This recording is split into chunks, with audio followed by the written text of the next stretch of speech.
I'm Larry Menti. This week on Jersey Matters, it was a busy week here in Trenton.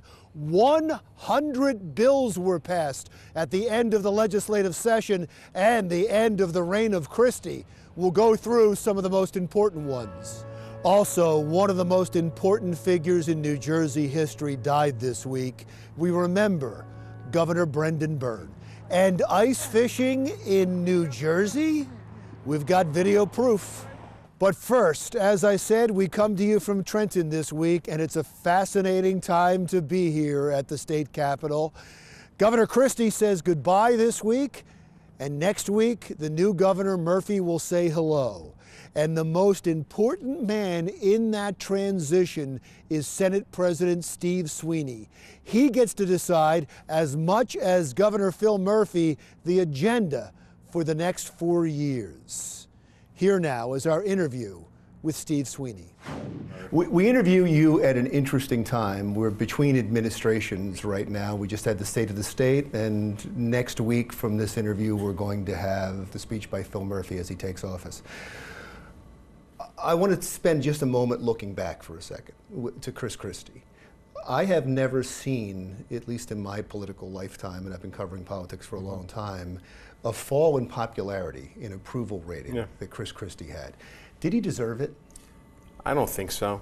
But at the end of the day, Larry, it is what it is, and it's where it stands. You know, yesterday he spoke on a lot of accomplishments that we did together, Democrats did with a Republican governor, that actually made a big difference for the state of New Jersey. So, you know, history has a funny way of reflecting back. You know, when Governor Florio left here, he was not very well liked. But as the years went on, they looked at some of the things he did, and the opinion changed. We'll see what that holds for, you know, Chris Christie. I have no idea. You know, I don't have a crystal ball, but I really don't think he deserved all the, you know, to be where he's at right now. He certainly seems to like you. It almost seemed like he was reaching out to you, that he was pleading with you to make sure that some of the initiatives you worked on together stayed in place. Did you take it that way? Oh, of course I did. And look, I am socially, I'm a social moderate, but I'm a fiscal conservative, and I tell people all the time, the one regret I have on the 2% cap, because the governor had it 2.5%. I'm the one that came in with 2%.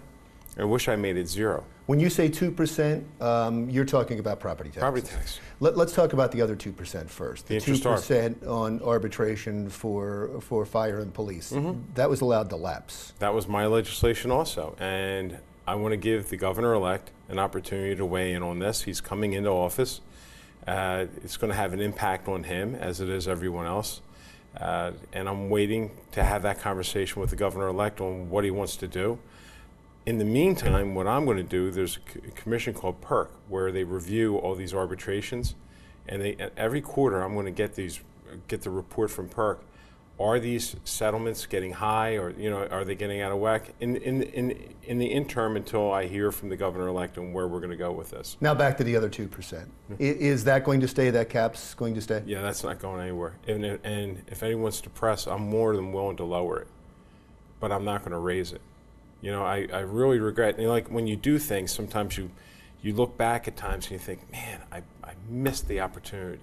Because I'm a big shared service person. I'm someone that really believes that we can find government and make it more affordable. And that's with working with your communities and your neighbors.